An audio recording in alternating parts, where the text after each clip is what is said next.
Jai Hind. My name is Sachin Gauri Verma and I am from a very historical place, Shahid Nagar Chauri Chaura, district Gorakhpur, state Uttar Pradesh. So I want to say something about lead and I am not comfortable 100% in English, so that's why I want to say something in Hindi.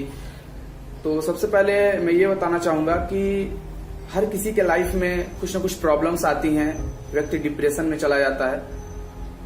तो मेरे साथ भी ऐसा ही हुआ, normal है, कभी ना कभी सभी के साथ होता है। उसके बाद डिप्रेशन में मेरे जाने के बाद, तनाव में जाने के बाद मैं अकेला फील करने लगा। फिर मुझे किसी ने लीड के बारे में बताया। जब मैं लीड में ज्वाइन हुआ तो बहुत सारे अलग अलग लड़के जो हैं अलग अलग आइडियाज पे काम करते मुझे दिखे और मैं उनको देख के काफी मोटिवेट हुआ। मुझे भी लगा कि नहीं, मैं भी कुछ कर सकता हूँ। तो मेरा पहला प्रोजेक्ट जो अपने शहीद नगर चौरी चौरा में किया, यहाँ पर शहीदों के याद में बनाया गया एक संग्रहालय है। उस संग्रहालय पर 2016 में, जब मैं बीएचयू में पढ़ता था, 2016 में वहां पे लोग जाके कुल्ले करते थे, नहाते थे, थूकते थे, गंदगी करते थे, बहुत बड़े बड़े घास हो गए थे। तो वो मैं जब देखा तो उसको पहले मैंने एज ए प्रोजेक्ट पहले वहां पे सफाई की, लोगों को जागरूक करने का प्रयास किया। तो लोग मेरा मजाक उड़ाने लगे कि तुम क्या कर रहे हो, इससे क्या होगा, पागल हो गया है ये लड़का, बीएचयू में पढ़ रहा है। तो मुझे बहुत बुरा लगा, लेकिन फिर मैंने कहा कि लोगों का तो काम है कहना, कहते रहें, मुझे कोई फर्क नहीं पड़ता, मुझे काम करना है। क्योंकि मैं थोड़ा सा पेट्रियोटिक टाइप का हूँ, क्योंकि ये जो मेरा जगह है, बर्थ प्लेस है, ये बहुत ही हिस्टोरिकल है। तो उस चीज को मैं बहुत आसानी से समझ सकता हूँ। तो वहां पर मैंने एक रैली निकाली।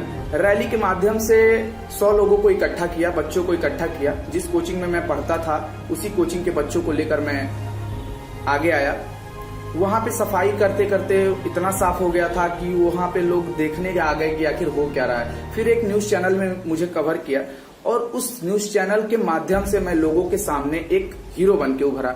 और वहां पर वीडियो आया जब वो चैनल पे, तो लीड ने मुझे लीड प्रयाना के लिए प्रमोट किया, वाराणसी से कर्नाटका। ये मेरे लिए एक टर्निंग पॉइंट था जब मैं लीड प्रयाना में पहुंचा। लीड प्रयाना जाने के बाद मुझे बहुत ऐसे अलग अलग लोगों से मिलने का मौका मिला जो बहुत अच्छे अच्छे सेक्टर में काम कर रहे थे।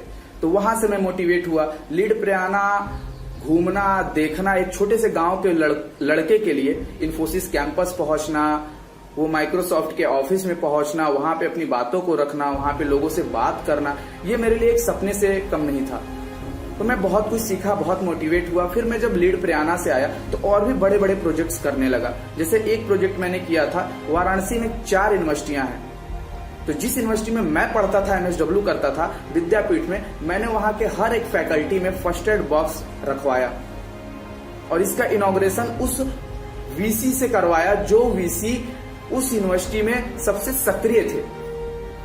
वीसी सर से मिलने में बहुत सारे लोग डरते हैं, लेकिन मुझे कोई डर नहीं था। मुझे इस बात की खुशी है कि वीसी सर इतने अच्छे थे कि उन्होंने इसके लिए तुरंत हामी भर दी और इवन मुझे इंटरव्यू भी दिया।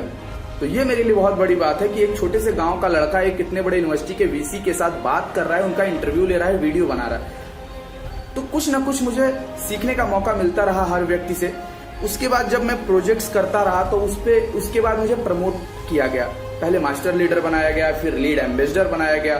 तो ये लीड एम्बेसडर बनने में मुझे 3 साल लगे और मैं काफी मेहनत से काम करता रहा, प्रोजेक्ट्स करता रहा। मुझे बहुत खुशी होती रही और नए नए चीज मैं सीखता रहा। पब्लिक के सामने कैसे बोला जाता है, पहले मैं हिचकता था, लेकिन लीड में आने के बाद, प्रोजेक्ट करने के बाद मैं पब्लिक स्पीकिंग करने लगा, लोगों से इंटरेक्ट करने लगा, लोग मुझे सुनने लगे, मुझे पसंद करने लगे। कई बार इंटरव्यू मेरा लिया अखबार वालों ने, न्यूज चैनल वालों ने, तो मुझे बहुत खुशी होने लगी और मैं हर दिन कुछ ना कुछ सीखता गया। इसके बाद मैंने कभी पीछे मुड़ के नहीं देखा। मैंने अपनी यूनिवर्सिटी को 3 बार रिप्रेजेंट किया नेशनल लेवल पे। एक बार मैं चंडीगढ़ गया, Rajiv Gandhi national institute of youth development, वहां पर अपनी यूनिवर्सिटी को रिप्रेजेंट किया।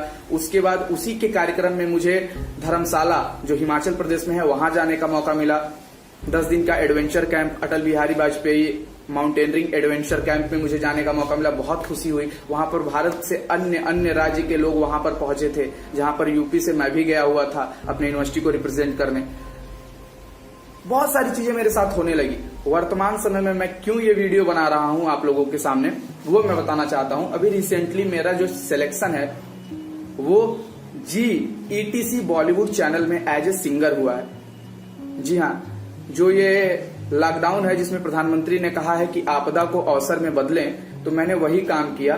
लॉकडाउन में सब फ्री था, हर चीज बंद था, घर में मैं बिल्कुल फ्री था, तो मैं लिखना स्टार्ट किया। मैं शायरी लिखने लगा, मैं गाने लिखने लगा, मैं गाने गाने लगा, मैं कविताएं लिखने लगा, और लोग इतना प्यार करने लगे कि लॉकडाउन में ही जो आज के समय में मसीहा बन के उभरे हैं बॉलीवुड स्टार सोनू सूद सर, उनके ऊपर मैंने एक गाना लिखा और वो गाना इतना वायरल हुआ। क्यों वायरल हुआ? क्योंकि उस गाने को ट्वीट करने के 2 ही घंटे के बाद सोनू सूद सर ने रिट्वीट किया, खुश रहो हमेशा मेरे दोस्त, और वो दिल वाला इमोजी और वो गले लगाने वाला इमोजी लिख के जब भेजा तो मेरा मोबाइल हैंग कर गया। मैं ट्विटर चलाना नहीं जानता था, उस दिन से मुझे ट्विटर भी चलाने आ गया कि कैसे ट्विटर यूज करते हैं। तो ये सारी चीजें कहीं ना कहीं मुझे मोटिवेट करती हैं, और ये मैं बताना चाहता हूं कि डिप्रेशन हर किसी के लाइफ में आता है। मैं भी एक समय डिप्रेशन में था, लेकिन धीरे धीरे समय के साथ सारा चीज बदलता गया और मैं आज आपके सामने खड़ा हूं। एक और प्रोजेक्ट्स के बारे में मैं आपको बताना चाहूंगा जो मेरे प्रोजेक्ट का बहुत ही इंपॉर्टेंट हिस्सा रहा है मेरे लाइफ में। फर्स्ट एड बॉक्स का जो मैंने प्रोजेक्ट किया था, जिसमें मैंने अपने यूनिवर्सिटी के वीसी सर से इनॉग्रेशन करवाया, उनका इंटरव्यू लिया, और सिर्फ यूनिवर्सिटी के हर फैकल्टी में ही नहीं, अपने गांव के हर कोचिंग में मैंने उस फर्स्ट एड बॉक्स को रखवाया, और उसके साथ ही अपने गांव में इस फर्स्ट एड बॉक्स का जो इनॉग्रेशन है वो अपने थाने के थानेध्यक्ष से करवाया। तो ये मेरे लिए बहुत खुशी की बात है कि एडमिनिस्ट्रेशन लेवल पे, चाहे वो डीएम हुए, चाहे एसडीएम हुए, चाहे वो विधायक हुई, चाहे वो पर्यटन मंत्री हुई, हर लोगों से मुझे मिलने का मौका मिला, बात करने का मौका मिला, अपनी बातों को रखने का मौका मिला। और इसी का एक सबसे महत्वपूर्ण रिजल्ट मेरे सामने निकल के आया कि जिस प्रोजेक्ट को मैंने स्टार्ट किया था, 3 साल के मेहनत के बाद उस प्रोजेक्ट को गवर्नमेंट ऑफ इंडिया की तरफ से 2,80,00,000 रुपए पास हुए। और वहां पे जो संग्रहालय में मैंने पहला प्रोजेक्ट स्टार्ट किया था, जहां पे लोग नहाते थे, कुल्ले करते थे, वहां पे आज एक बिल्डिंग बन के तैयार हो गई है, कॉन्फ्रेंस हॉल बन के तैयार हो गया है। और मुझे बहुत खुशी है कि मेरे 3 साल के मेहनत के बाद कुछ तो रंग लाया। तो धैर्य कभी नहीं खोना चाहिए और किसी भी काम को छोटा नहीं समझना चाहिए। अगर मैं ये सोचा होता कि ये छोटा सा प्रोजेक्ट है, मेरे करने से क्या हो जाएगा, तो आज शायद ऐसा ना होता और लोग मुझे इस नाम से ना जानते कि हाँ सचिन तुमने मेहनत किया था इसके लिए। तो कहीं ना कहीं मुझे प्राउड फील होता है अपने ऊपर, अपने परिवार के ऊपर, लीड के ऊपर। तो अंत में मैं यही कहना चाहूंगा कि लहरों से डरकर नौका पार नहीं होती और गुरु कोशिश करने वालों की कभी हार नहीं होती। Thank you so much lead. जय हिंद।